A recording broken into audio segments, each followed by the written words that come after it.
Парадокса на счетоводителя. Това безумно словосъчетание дали съществува?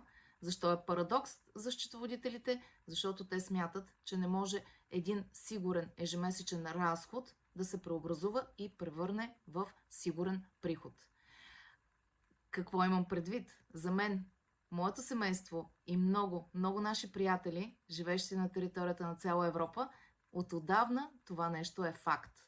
Факт е, че сигурните разходи в едно домакинство ежемесечно, на първо място това е храната, на второ място това са режийните, ток, вода, телефон, кабелна, интернет. На трето място това са парите, които се дават за здраве, лична хигиена и външен вид. И на четвърто място това са пари, които се дават за дрехи и обувки. Дрехи и обувки не се купуват ежемесечно, те се купуват сезонно, затова съм го сложила и на четвърто место.